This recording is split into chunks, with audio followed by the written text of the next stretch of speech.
I saw in medical school by Thomas Edison. It said, the doctor of the future will give no medicine, but instead will interest his patient in the care of the human frame, in diet, and in the cause and prevention of disease. And one of Thomas's brighter ideas. And when I saw this quote in medical school, I just passed it right on by.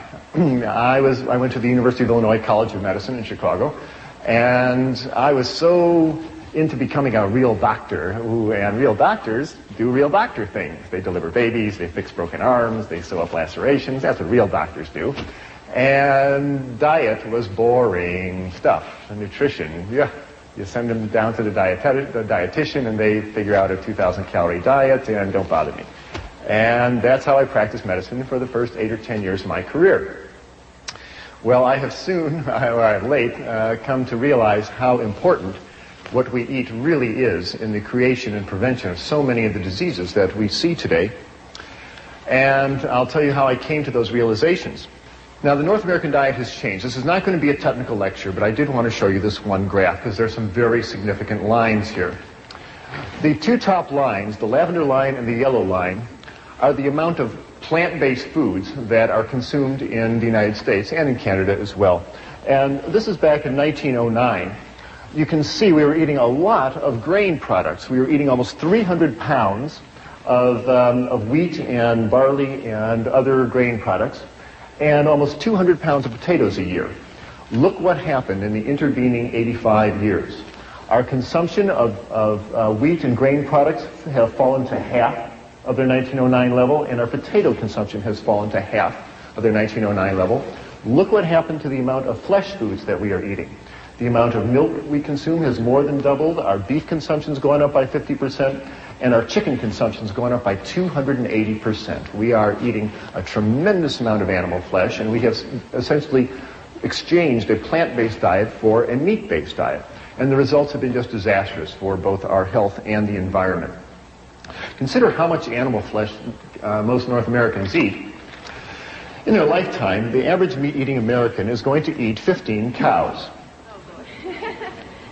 Going to eat 24 hogs, eat 12 sheep. She will eat 900 chickens and 1,000 pounds of assorted animals that either swam in the water or flew in the air. That is a tremendous amount of animal flesh to be pouring through the human bloodstream year after year. No wonder we wind up with clogged arteries and high blood pressure and cancers and a lot of other diseases, and I'll show you how those two are related. Let's talk about the health effects of an animal-based diet. Here it is, the great American dietary catastrophe in all its glory. I grew up thinking this is good food. What's for lunch, Mom? Oh, I got something good for you, son, she'd say. And she would give me some food like this. And my mother didn't know, and your mother didn't know. They didn't know that the sausages and the eggs and the ham were just loaded with fat and cholesterol. And this is a coronary artery thrombosis waiting for some place to happen. Now, what is the effect on your body when you eat food like this? Well, the effect was brought out very dramatically to me about 10 years ago. I was on the cardiovascular anesthesia service. That's the service that deals with people's hearts and blood vessels. And like all good anesthesia residents, I was making my rounds one evening to see my patients for next morning's surgery. And the last patient I was seeing, I pulled back the curtain, and there was Mr. Phillips. Nice fella, but he was just huge. He weighed 290 pounds. And he was booked for a 4-vessel coronary artery bypass procedure.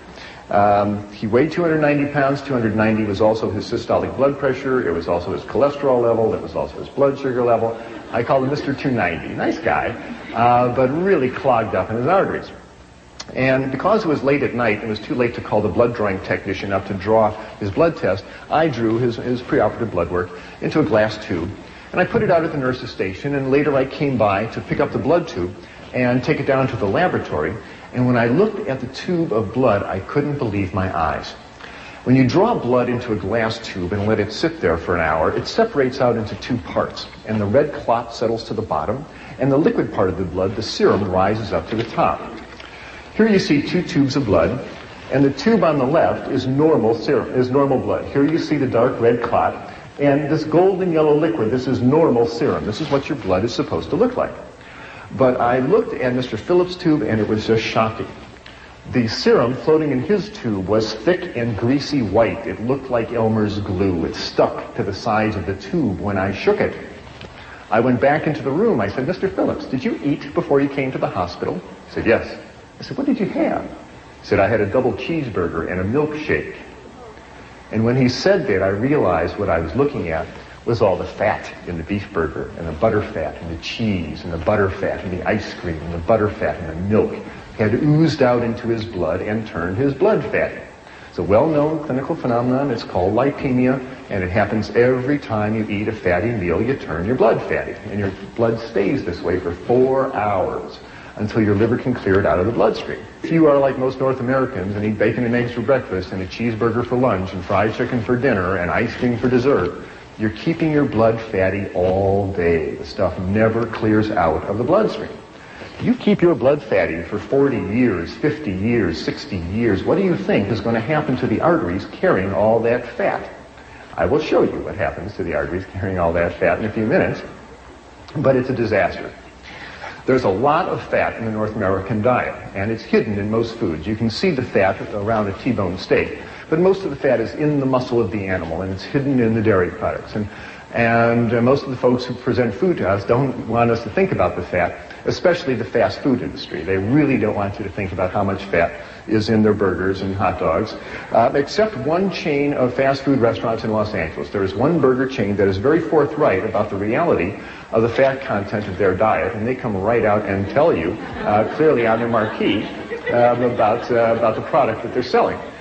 Now, if you stood outside the exit door of this restaurant or McDonald's or any other fast food restaurant where people are shoveling in their cheeseburgers, if you stood at the exit door with a needle and a syringe in your hand and drew blood on the people walking out the exit door, what you would see is most of the blood would be as fatty as Mr. Phillips' blood tube. Now, they're all in there making the blood fatty. If you ever have a big cheese pizza and a bowl of ice cream afterwards and you feel a little greasy on the inside, it's because you really are. You really go greasy on the inside. Animal fat comes in 3 flavors in the North American diet. It comes in the form of red meat, and the fat is in the meat. It is in the fibers of the animal's muscle, and just trimming off the white fat around the edge of the steak really does not lower the fat and cholesterol content significantly of the meat. So red meat is the #1 source of fat and cholesterol in the North American diet. The second is the yolk of hen's eggs. The egg of a chicken is meant to hatch baby chicks. And the yolk of the hen's egg is one of the most concentrated globs of fat and cholesterol on the planet. It is made to power that baby chicken for 21 days with no other energy. And when you run egg yolks through your bloodstream, you turn your blood fatty, just like Mr. Phillips. And the third source of fat in the North American diet comes from that white fluid that comes out of the udder of a cow. Now, cow's milk is a high-fat fluid exquisitely designed for turning a 65-pound calf into a 400-pound cow in a year. That is what cow's milk is for. Now, whole milk has a butterfat content of 3%. That's the cream that rises up to the top. And you drink a 3% solution of butterfat, you're going to turn your blood fatty, as will a 2 and 1% solution of butterfat. But at the dairy, the butterfat is skimmed off, and they concentrate it into huge vats, half the size of this room. And they concentrate the fat to 50, 60, 80, 90% fat. This stuff is so thick you can walk across it. Why do they do that? Well, they do that so you will buy it and eat it. The butterfat is mixed up with air until it hardens into chunks called butter. The butterfat is mixed with sugar and frozen and sold as ice cream. The butterfat is mixed up with cocoa powder and sugar and sold as milk chocolate. The butterfat is mixed up with bacteria and allowed to ferment until it turns into sour cream. A lower fat version is called yogurt. And the butterfat is mixed up with calf's stomach and bacteria and allowed to ferment for about 6 weeks till it hardens into chunks called cheese. These are all forms of butterfat. The folks at the dairy want you to buy the butterfat and eat it. And when you do, you turn your blood fatty. There's absolutely no reason to run butterfat through your bloodstream at any time, and I'm submitting to you that you'll be a lot healthier and happier if you do not. Cow's milk is for baby calves. You have no more need of cow's milk than you need giraffe milk or horse milk or rat milk. Now, back to Mr. Phillips. Nice fella, but I was impressed with all the fat in his bloodstream. We took Mr. Phillips down to the operating room, and I gave him 1,000 micrograms of fentanyl and put him to sleep, and the surgeon opened up his chest and opened up his aorta and opened up his coronary arteries. And what the surgeon started pulling out of Mr. Phillips' arteries were great, long, yellow, greasy, sausage-like formations of fat that looked like this. What you're looking at is a plug of material called atherosclerosis. And this is the plug of fat that built up in a man's arteries. The artery was a tube coming out at you from the screen. The artery wall has been cut away, and you're just looking at the fat that built up. It started around the edge of the blood vessel and started moving in on the blood flow channel as the years went by. And the blood flow channel got smaller and smaller and smaller till only this dark red spot was left for the blood flow to come through. And when a clot formed here, it stopped the blood flow completely through that artery. And because it happened in this man's right coronary artery, it stopped the blood flow to his heart and bought him a ticket to the autopsy table. This is the #1 cause of death of people in North America. Every 30 seconds on this continent, Canada included, somebody grabs their chest and falls over with a heart attack. This is animal fat clogging up the arteries. When you send this material down to the pathologist and you ask him to analyze it, the report always comes back the same: saturated fat and cholesterol. It's animal fat. The pathology report never, ever, ever contains the words remnants of broccoli, rice, and tofu. It's animal fat. The good news is when you stop running animal fat through your bloodstream, this stuff melts away. This stuff will come off the artery walls, and arteries can open up. And Dr. Dean Ornish in California and Dr. John McDougall and a number of other physicians are now routinely reversing atherosclerosis, having people cancel their coronary artery bypass surgery because they changed their diet and their arteries have opened up. That's the good news. Here is the process happening. Here are 6 arteries coming out at you from the screen. The dark red circle is the artery wall. The pink material is the atherosclerotic material clogging the artery. The white spot is the blood flow channel, which is getting smaller and smaller and smaller. Any organ dependent upon this blood vessel for its blood flow is in trouble. Fortunately, it's a reversible disease. This atherosclerotic material clogs arteries all over the body. It's just a matter of which artery to which organ clogs up first that gives you the symptoms. If the yellow atherosclerotic fat builds up in an artery going up to the brain, you will suffer a stroke. If it clogs an artery going to your kidney, you'll suffer kidney failure or high blood pressure. If the atherosclerotic material accumulates on the walls of large blood vessels like the aorta that takes blood from the heart down to the abdomen and legs, the artery walls become damaged and weaken. They lose their strength.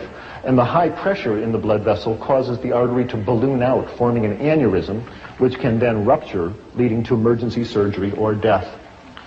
If the yellow atherosclerotic material clogs up an artery going to a loop of intestine, the general surgeon will open your abdomen and remove that loop of bowel.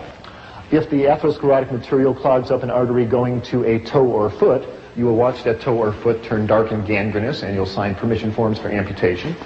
And if the atherosclerotic material clogs an artery going to the heart, you will suffer crushing chest pain when you walk, called angina pectoris. Or if it clogs the blood flow completely and damages the heart muscle, that is a heart attack. People, this is all the same disease. We are talking about animal fat essentially clogging up the arteries throughout the body, and it's the #1 cause of death and disability in North America. And this is essentially a disease of people who eat animals and the products made from animals. You almost never see these diseases in pure vegetarians. And William Costelli, the doctor who runs the Framingham Heart Study, says he has never seen a heart attack in anybody with a cholesterol below 150, and there's good reason for that. Why does this happen? Because all fats are not created equal. There is a fundamental difference between animal fats and plant oils. Animal fats contain cholesterol. No plant food contains cholesterol in any significant amount. It is an animal product. And very importantly, animal fats are highly saturated. They've got lots of hydrogen atoms hanging on them, and that makes animal fats very stiff. In fact, animal fats are solid at body temperature. If you're in a kitchen on a summer day and you've got a piece of T-bone steak on the counter and it's 98.6 degrees out, the same as your body temperature, the fat on that beefsteak is solid. It's a nice white chunk sitting there. If you have a bottle of olive oil on the same table at that same temperature, it's liquid at that same body temperature. I don't know about you, but I don't want to eat any fat that is solid at my body temperature because it's going to start clogging up my arteries. And that's the beauty of plant oils. They're liquid at your body temperature. They really don't cling to your arteries. Animal fats contain a substance called arachidonic acid. And arachidonic acid stimulates the creation in the body of a substance called prostaglandin 2. And prostaglandin sets off lots of inflammatory reactions in the body that can irritate the blood vessels, perhaps contributing to atherosclerosis. It may well cause a lot of inflammatory reactions in the joints, the skin, the bronchial membranes, and other places. Plant oils have a substance called linoleic acid, and that gives rise to substances called prostaglandin 1 and 3, and these are natural anti-inflammatories. They soothe inflammation in the body. So people who are on more vegetarian diets have much less problem with inflammatory diseases. Fundamental difference. You have no need to take animal fats into your bodies at all, and I really suggest you meet all your fat needs, and we need about 50 grams of fat a day. Get it from plant oils. You find it in grains have oils, legumes have oils, nuts, seeds. There's lots of oils available in the plant kingdom. That's where you should meet your oil needs, not from the fat of animals. The other thing about fats is make you fat. Animal fats stick to you. When you eat fats of animals, those fats wash through your bloodstream, and as they cross as they flow through your fat stores under your skin, they stick there. You've got fat cells looking for pre-made fats, and you eat the fat of animals, they stick there. What you see hanging on this man's abdomen really isn't even his fat. That is the fat of all the cows and pigs and chickens and ducks and turkeys and other slow animals that were walking past his table when he had a fork in his hand. Not his fat. The good news is, if he changes his diet and starts eating rice and vegetables and good plant-based foods, this stuff melts away, and people get leaner. It certainly happened to me. Remember the old nursery rhyme of Jack Sprat, if he eat no fat, his wife could eat no lean? You always see Jack portrayed as a lean fella because he ate no animal fats. Mrs. Sprat's always seen sitting down. She has a hard time getting up. Her knees hurt her, her blood pressure goes up, her diabetes gets out of control, so she should be sitting down. The lesson of Jack Sprat was certainly not lost on me, because back in the operating room in Vancouver, here I was, and now I'm the anesthetist, and I'm standing at the head of the table looking down into the surgical wound, and I'm seeing all this fat in these people's arteries. And I did most of my growing up on a dairy farm in Wisconsin. I've been milking cows since I was 6 and driving tractors since I was 8. And not only was Mr. Phillips eating all these animals, but so was Dr. Clapper. And I was eating cheese and chickens and various other slow animals, and I was getting concerned. Not only should my patients not run all that fat to their bloodstream, but this old doc shouldn't either. So I said to myself, if you don't have to run all this fat to your bloodstream, must you? What is the nutrients in meats and dairy products that if you don't eat them, you're going to be deficient of? So I opened up my books on biochemistry and physiology and nutrition, and guess what I found? There is absolutely no nutrient, no protein, no vitamin, no mineral, no nothing found in meats and dairy products that you cannot obtain out of plant-based foods. Consider the biggest animals on the planet, elephants and buffaloes and giraffes. These are vegetarian animals. They grow to thousands of pounds of muscle and bone without ever eating cheeseburgers and pepperoni pizzas. We can do the same. We can certainly build our 140 pounds or whatever it is you need to build in your body. The human body has absolutely no nutritional requirements for animal flesh. If you open up Harrison's textbook of internal medicine, you will find no disease listed acute cow flesh deficiency. And there is no chronic chicken flesh deficiency. There is no such disease because we have no need for these substances whatsoever. Animal fats, they clog you up and they make you fat. 2 good reasons not to eat them. Here's a couple of more. It seems to be fairly clear as study after study comes out that if you are eating large amounts of fats in your diet, you are significantly raising your risk for cancer. If you are a woman eating a lot of fat in your diet, and that's talking about the hidden fat in cheeses and meats, etc., you increase your risk of cancer of the breast. Here are some countries that are compared by how much fat is eaten versus how many women die of breast cancer. And you can see that the Americans and the Dutch, with their big dairy industries, lead the way in not only fat consumption, they lead the way in breast cancer deaths. Thailand is a Buddhist country. They eat very little meats and dairy products, and breast cancers are so rare there, if you find a case of it, you report it at Grand Rounds. This seems to be a disease of diet, of a high-fat diet.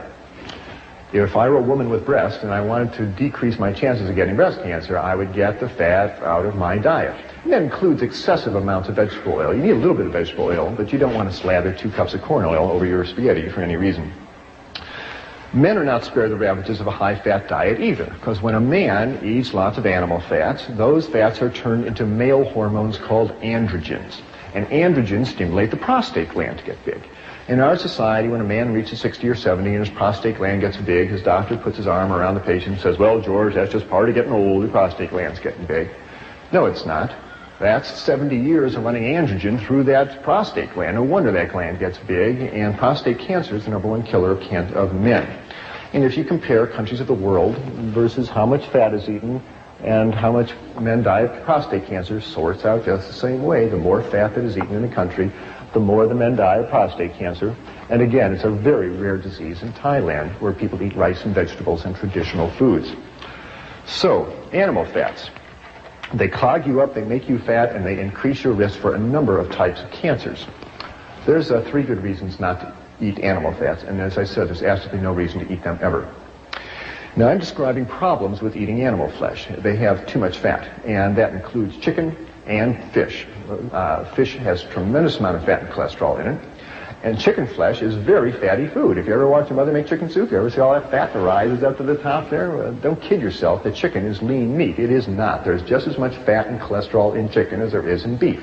Animal muscle is animal muscle, and when you eat it, it raises the level of fat in your blood, and you do not need it. There's another problem with eating animal flesh. It has too much protein.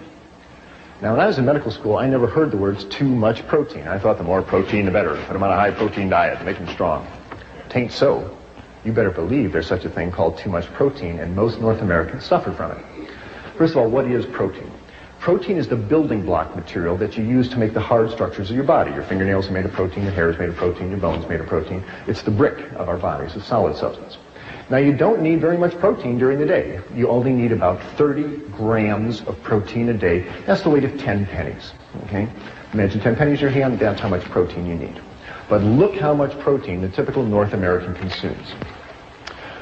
On a typical North American eating day, a typical American who has bacon and eggs for breakfast and a glass of milk, who has a cheeseburger and milkshake lunch, and has a beefsteak dinner with a glass of milk and some ice cream for dessert, is clipping along at 150 grams of protein. That is a 5-day supply of protein.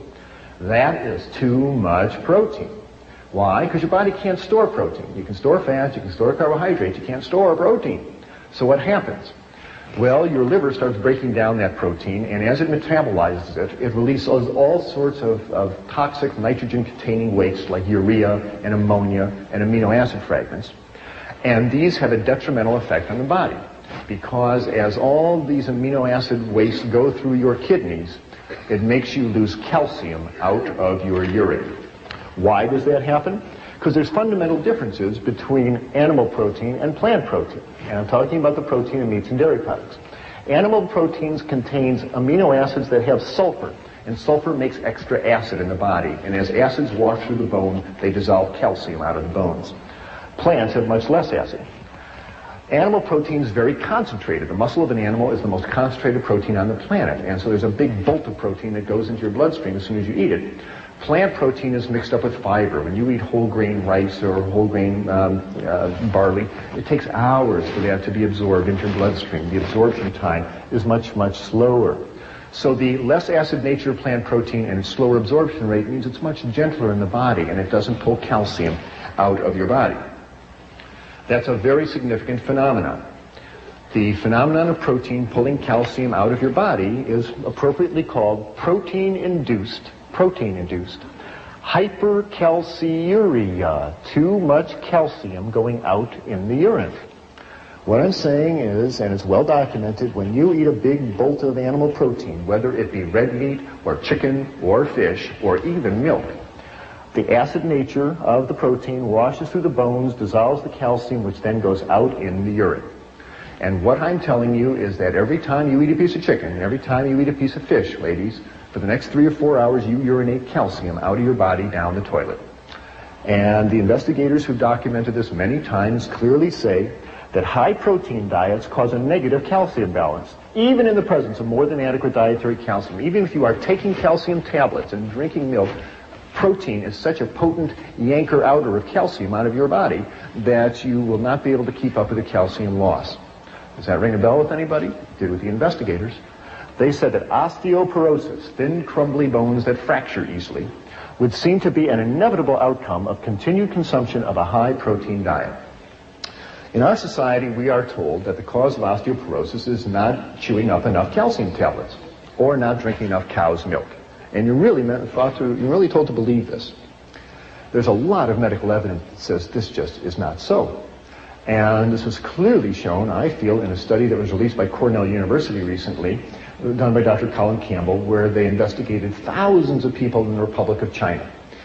And they found that in this country, essentially osteoporosis is unheard of. They don't get osteoporosis. And women make it into their 80s, having nursed 5 children, and they have nice, strong bones. And yet here is a country that consumes essentially no dairy products. The milk isn't available, the cows aren't available, the refrigeration isn't available. They get all their calcium out of grains and greens and fruits and vegetables, and they don't get osteoporosis because they are eating grains and vegetables, and it doesn't make them urinate out their calcium. But it's been clearly shown as the Chinese folks move to the cities, get more affluent, and start eating more meat in their diet, they start losing calcium, and then the osteoporosis appears.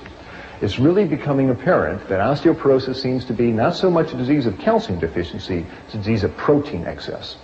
You see osteoporosis in the countries that consume the most protein. In the United States, in Scandinavia, in Europe, and in Australia. That's where you see osteoporosis. You don't see it in China, you don't see it in rural South America, you don't see it in rural Asia, where people are eating grains and vegetables. And I'll tell you, dairy products are no protection against osteoporosis because the Americans and the Canadians and the Scandinavians are the people who drink more milk and eat more cheese than anybody else on planet Earth, and they have the worst osteoporosis on the planet. And if dairy products protected you from osteoporosis, you wouldn't see it in North America, and you see just the opposite. Because there's so much protein in dairy products that it actually puts you in negative calcium balance, makes you urinate out your calcium, and Dr. Recker's study clearly showed this. They gave women 3 8-ounce glasses of milk a day for a year, and they were still in negative calcium balance because there's so much protein in milk. Don't rely on dairy products for your calcium.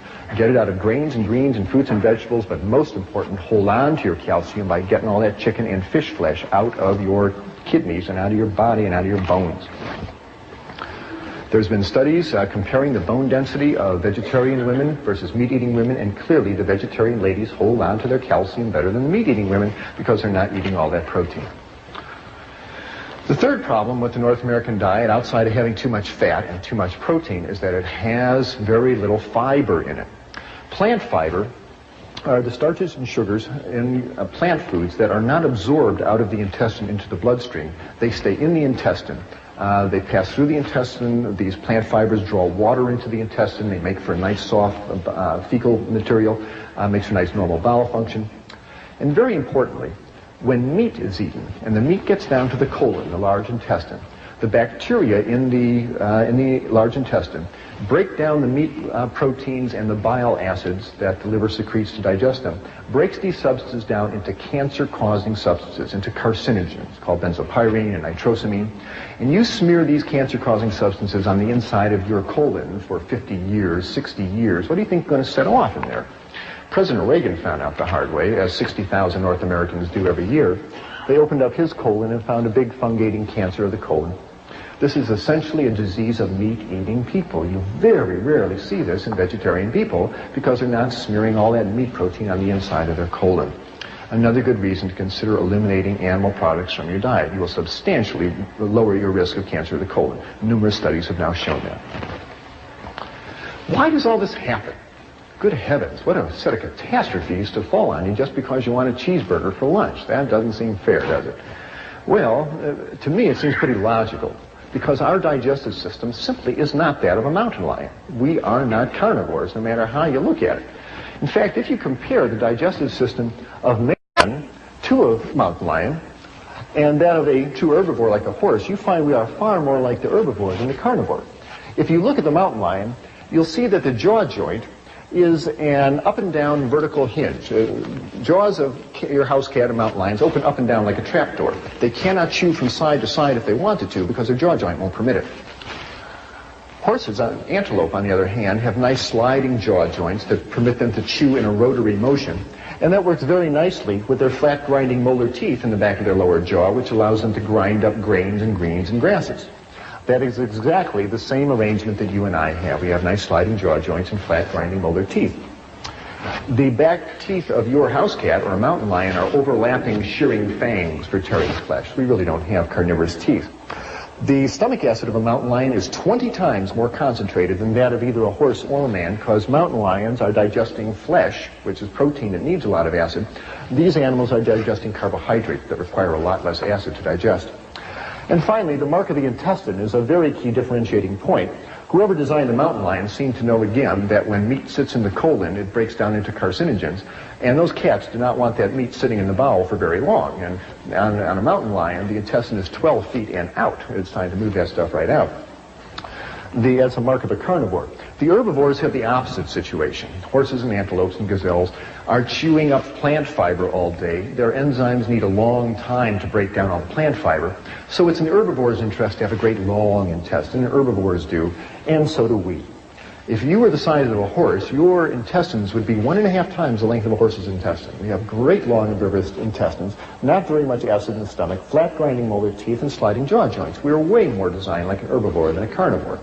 Now, I'm not saying we are complete herbivores, and we do have the ability to digest small amounts of meat, I believe, as an emergency ration to get us through times of famine. But if you eat a diet of all meat, like a mountain lion, you'll die. If you eat a diet of all vegetable products, you'll thrive, and has been shown throughout history. Now, when I make these comparisons, inevitably somebody points to their canine teeth in their upper jaw, and they say, aha, what about these? Why were we given sharp teeth like this if we weren't supposed to be eating meat? To that, I can only reply that these canine teeth in our upper jaw work very well for biting into apples and bananas and potatoes, but they really aren't carnivorous teeth. If you want to see what a set of real carnivorous teeth look like, here they are. Now, if your teeth look like this, you can walk into McDonald's, order 3 Big Macs, say, don't bother to cook them, I'll take them just like they are. But seriously, if you look at the canine teeth on this big cat, compared to the central incisors, you'll see the canines are much longer than the central incisors. If you look in the mirror at your own teeth, you'll find that your canines are shorter than your central incisors. They just don't work well for biting through flesh. And if you think they do, run this little thought experiment. Imagine running out to the nearest cow you see, jump on its back, open your mouth, and take a big bite out of its backside. Now what are you going to find? You're going to find that your mouth is very small, and that your teeth are very short, and that you can't bite through that animal's hide, let alone its muscle, and you're going to get bounced off that cow and walk away very hungry. So the effects of an animal-based diet on the human digestive system and the human body have just been disastrous. It has led to an epidemic of clogged arteries, of obesity, of cancer of the colon and the breast and the prostate gland, drains calcium out of our bone, it gives us high blood pressure, and fats on the body soak up insulin, and insulin is what you need to burn up your blood sugar. And people who are obese frequently have adult-onset diabetes, and they can't handle their blood sugar.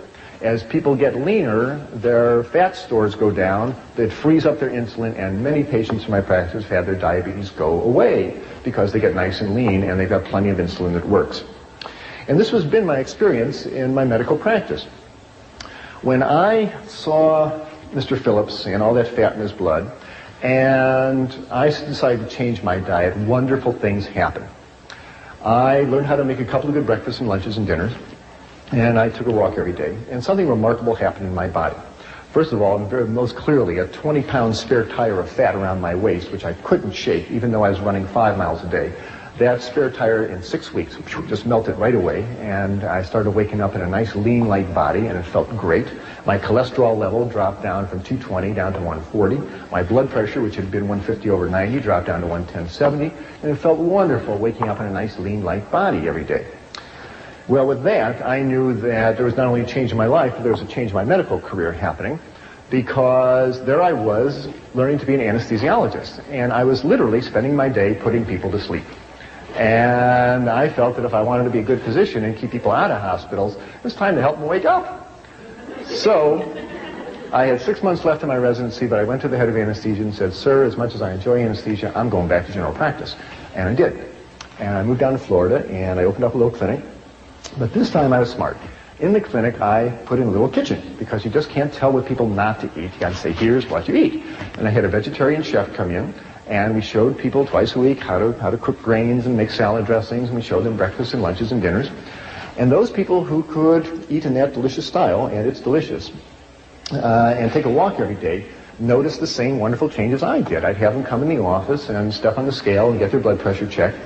And as the weeks went by, this marvelous downward progression of numbers started showing up on their chart. Their weight would go down by about 2 pounds a week if they were overweight. If they had high blood pressure, the blood pressure would come right on down. If they had high cholesterol, the cholesterol level would come right on down. If they were diabetic, their blood sugars would come right on down to normal. And very happily for me, the dosage of powerful medications I had these people on for their high blood pressure and their diabetes, I could lower them right on down, and in fact, many times, get them off those medications completely, including those for high blood pressure and diabetes, those pills that people are told they must take for the rest of their life. It's not that hard to get someone off high blood pressure pills. Just get all that fat and sodium, which is found in the meats and the dairy products, out of their diet, and most people's high blood pressure comes down to normal. But the best part is, they'd be walking out of the office and they say, you know, doctor, it's nice, my blood pressure's down, it's nice, my cholesterol. You know, the best part, I haven't felt this good in years. I feel light and clean, I got energy, I sleep better, my breath is cleaner, I feel good. And that just warmed this old doctor's heart no end. Medical school never really prepared me for people getting healthy. And yet, there they were, getting healthier right in front of my eyes. It was really exciting to see. Now, the problems that I mentioned with meat, too much fat, too much protein, and no fiber, are common to all meats, whether it be red meat or poultry or fish. Have no illusions. Animal muscle is animal muscle, and they all have too much fat, too much protein, and no fiber. But nowadays, animals are not raised in old McDonald's barnyard out in the sunshine, so there's a whole new set of problems because the animals are raised on factory farms in conditions of tremendous overcrowding. These animals are fed grains that are sprayed with herbicides and pesticides. These are fat-soluble substances. They concentrate in the flesh and the eggs and the milk of the animals. And the largest amount of pesticides and hydrocarbons coming into your diet are not those sprayed on fruits and vegetables. They come in meats and dairy products. And if you want to decrease the amount of pesticides you eat, consider cutting down the amount of animal products you eat.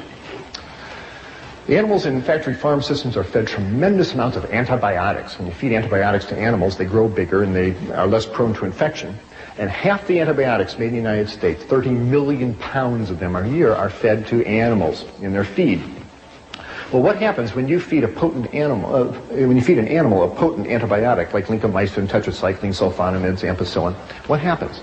Well, what you do is you kill off the antibiotic, you kill off the bacteria in that animal's intestines that are susceptible to the antibiotic.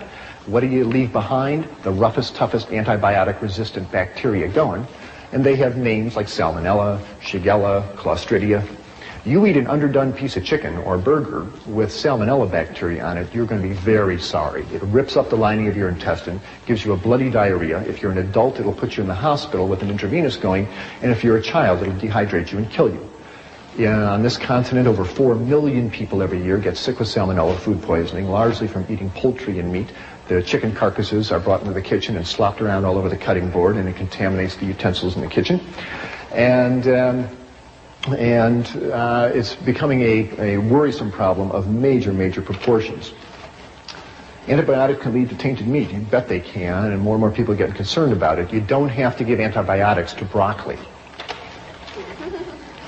You're going to see more and more headlines like this. Here's hundreds of people sick in Illinois from salmonella poisoning in milk. Here are underdone burgers causing salmonella food poisoning. Here's a dreadful one.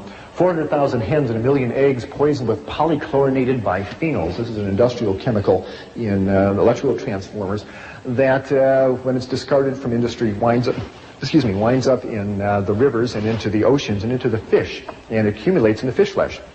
Do you know that half the Canadian fish flesh is not eaten by people? It's ground up and either made into fertilizer or added to animal feed. And here was a tremendous amount of PCB-contaminated fish flesh that was added to chicken feed, and the chickens ate the PCBs, and it wound up in the meat and in the eggs. People are getting concerned. They say, don't let unsafe food put our lives at risk, for good reason. And these are episodes of contamination by animal-based foods.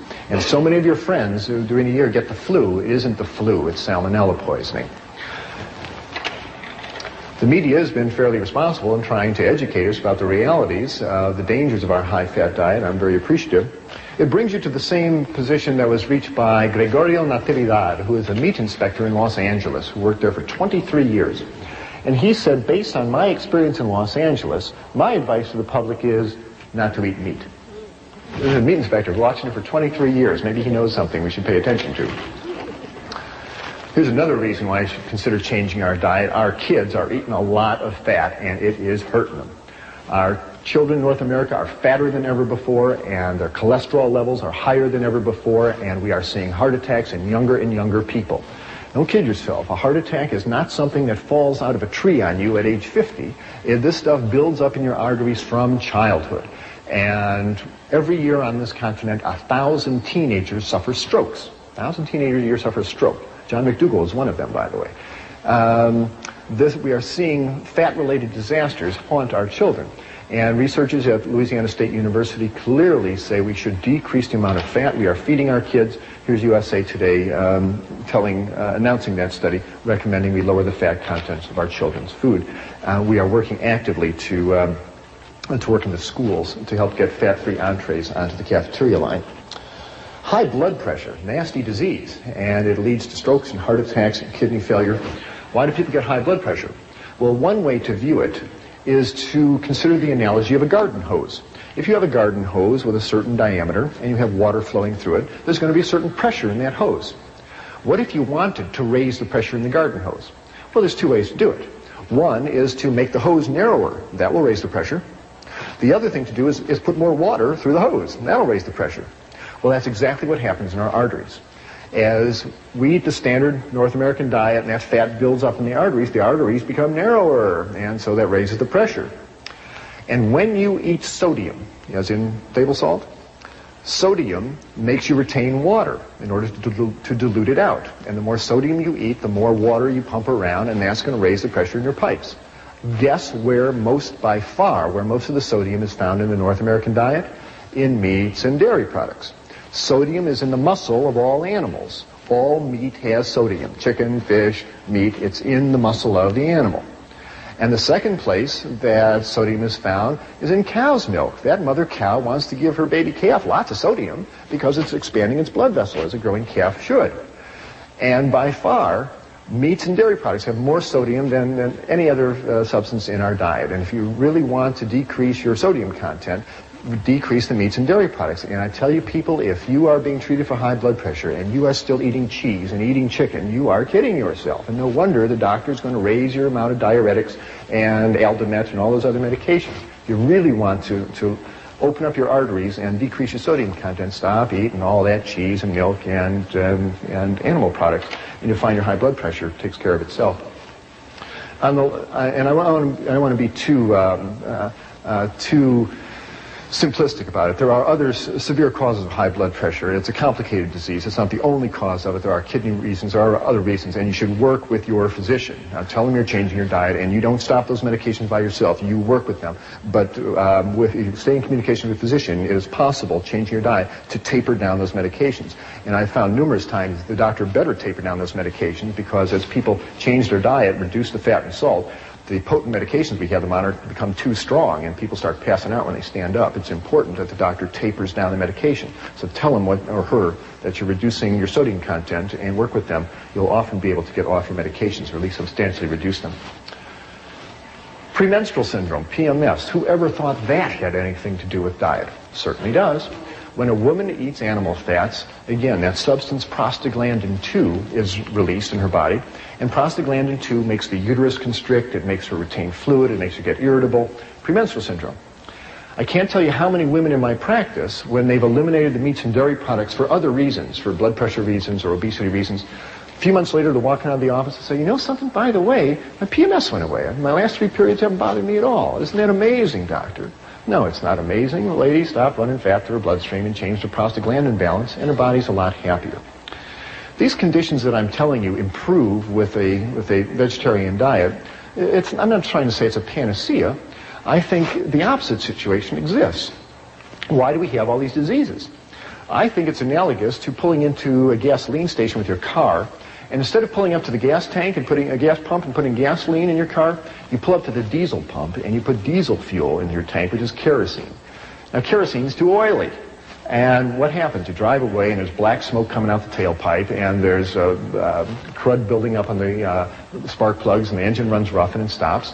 And you get towed back into the garage and the mechanic asks you, what are you burning in for fuel? And you say, well, kerosene. And he says, well, I have an idea. Why don't you try gasoline? And you put gasoline in the car. Oh, works great. Oh, the black smoke disappears. The engine hums along. And you think about the mechanic and say, oh, he's so smart. He's not so smart. He just told you to put the proper fuel in the engine and it'll run fine. Similarly with us. Animal fats are too oily. They're too greasy. They stick to us. They clog us up. Your body cells burn carbohydrates. Your Krebs cycle enzymes burn carbohydrates. We burn sugars and starches. That's what you want to run your body on, not animal fats. Which brings us around to the Seibu Lions of the Japanese Professional Baseball League. More and more world-class athletes are realizing that our body cells burn sugars and starches, not fats. And if you are an athlete about to run a marathon or play tennis or basketball, it is just irrational to sit down to a big T-bone steak and load up on fat and protein. That's exactly what you don't want. You want carbohydrates. And training tables around the world are springing up with fruits and pastas before a match, and that's really what athletes should be eating.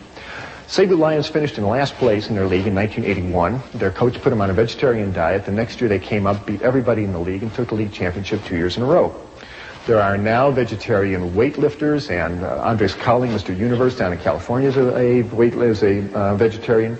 James Donaldson, the big 7'3" in center of the Dallas Mavericks, is a vegetarian. There's marathon runners that are vegetarians, cyclists, tennis players. You don't have to eat a bull to be as strong as one, that's for sure. We need a higher viewing of nutrition altogether. The one that we've been given simply isn't working very well. We need a higher viewing. What is the higher viewing? Well, let's talk about the one that isn't working very well. If you learn nutrition like I did, you learned it off this silly poster that hangs in grammar school walls all over this country. And it essentially says that food comes in 4 groups and 4 groups only. It comes in the milk group, in the meat group, in the fruit and vegetable group, and the grain group. And you better have some of every group every day, or you risk becoming sick, malnourished, or dead. Subtle message, but it's what the kids are given. It's what I grew up with. Maybe it's what you grew up with. People, let's get real about the basic 4 food group scheme. It was not, repeat, not, handed down to Moses on Mount Sinai with the 10 Commandments carved in stone. The basic 4 food group scheme was invented by the United States Department of Agriculture in 1956 to promote the sale of meat and dairy products. What do you really need to run your human body? Nutrition 101. What do you really need? You need 5 things. It has nothing to do with cheeseburgers and milkshakes. The human body has no nutritional requirement for animal flesh, none.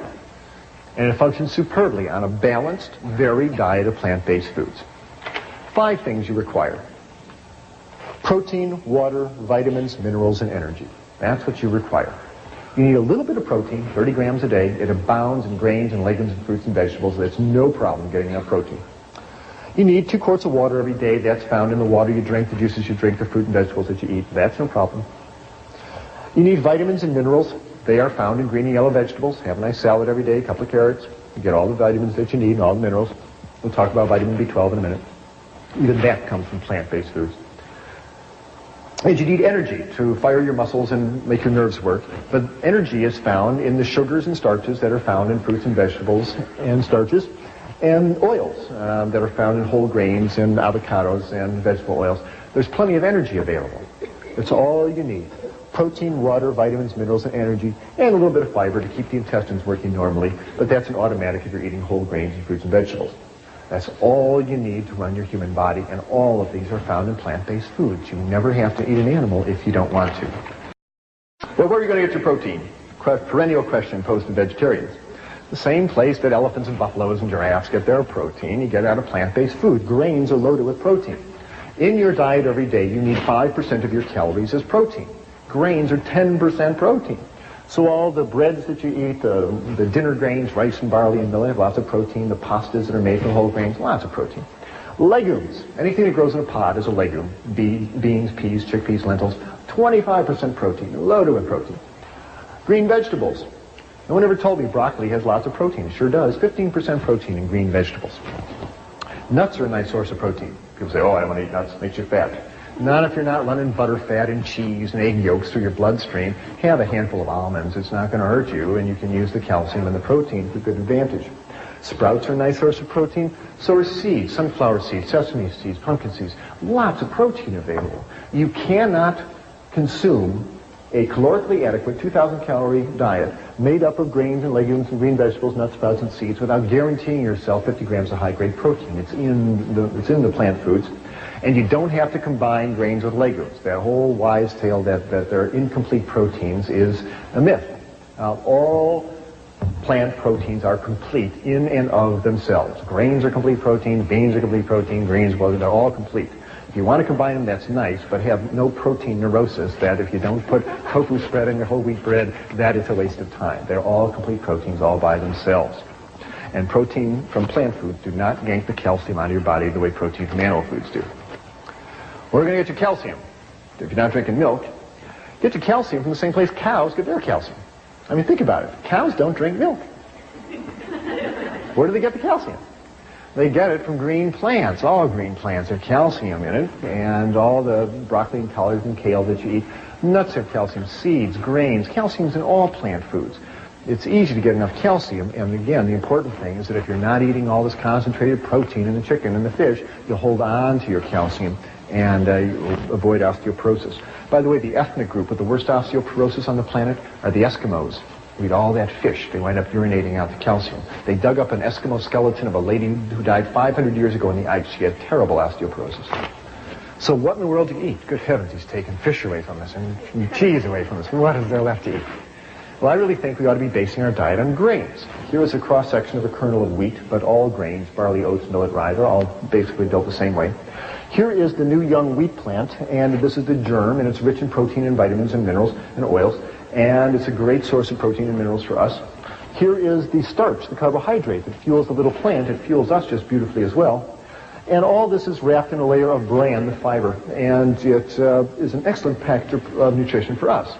Now, who eats grains, you must say? We're not horses. Who eats grains?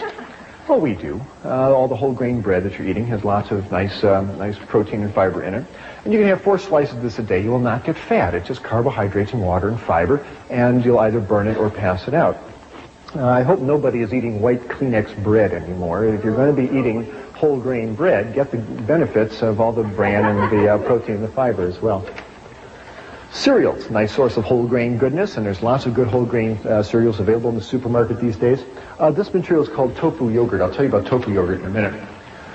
You can cook grains up and add a nut butter like sesame seed butter and turn it into a nice grain loaf, and it takes the place of meatloaf, and you serve it with gravies and sauces.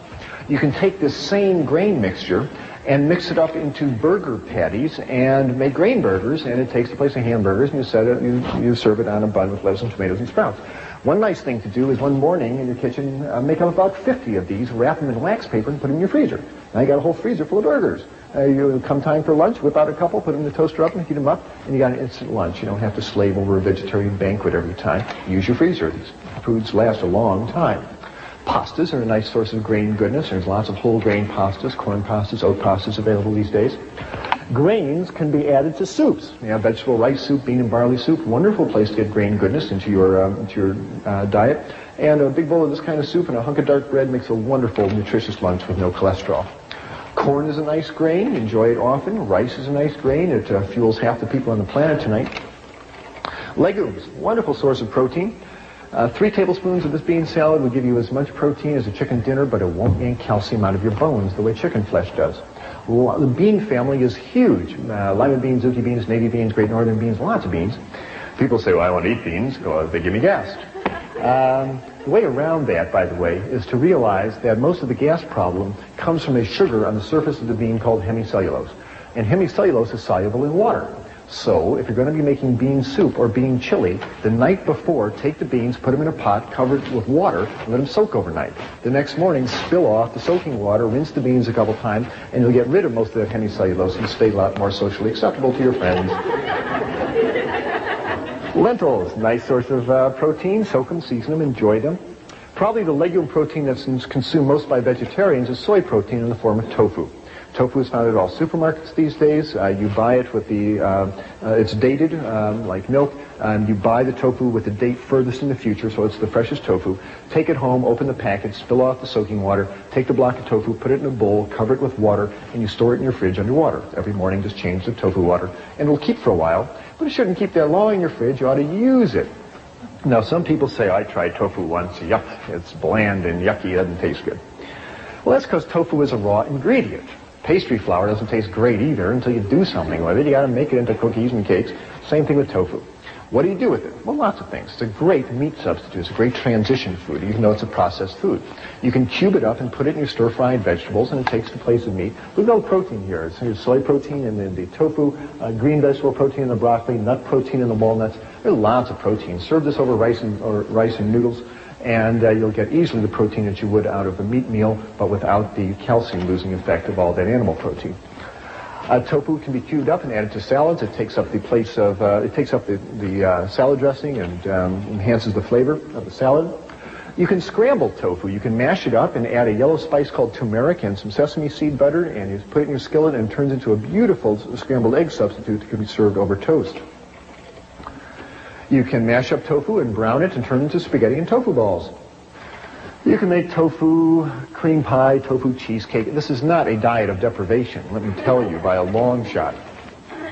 This slide is to remind me to tell you that you should not eat all your foods all processed. The more you cook food, the deader it gets. You heat up food and it starts losing vitamin contents, the proteins coagulate, the fats denature. Cooking food devitalizes it. Eat as much of your diet as you can raw and fresh or lightly steamed vegetables. My diet now is about 60-40 raw, 70-30 raw, around there. I can't do a whole raw diet right now. It's not time for me to do that. When I try to do that, I lose weight and start dreaming about potatoes and spaghetti, and so I go back and eat cooked foods.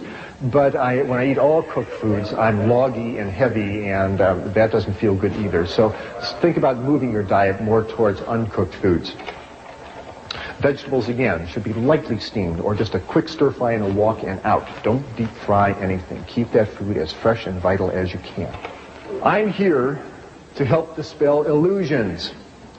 This is the kind of attitude we can no longer afford. We got to stop kidding ourselves about what we are doing on this planet, because our dietary and lifestyles are ripping this planet up. Victor Hugo said, "No army is as powerful as an idea whose time has come." We've got to start living reverently on this planet. We've got to start being gentle with the life support systems upon which we all depend, including the waters and the rivers and the trees and the animals and the earth itself.